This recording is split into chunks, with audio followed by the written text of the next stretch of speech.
மனித சமாதானம் அல்ல, தேவ சமாதானம்.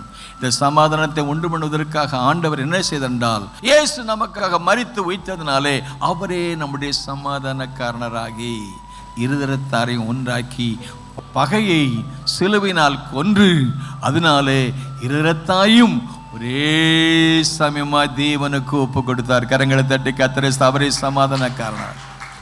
பகையாயிருந்தவைகளை ஒழித்து கட்டினார். 2 பேருக்குள்ள பகை இருந்தா சமாதானம் இருக்க முடியாது.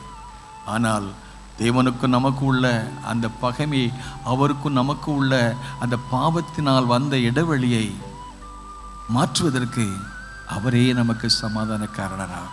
பகையை சிலுவையிலே கொன்று இருதரத்தாரையும் தேவனுக்கும் நமக்கும் அவ்வளோ உறவை சமாதானக்காரனர். அல்லேலூயா.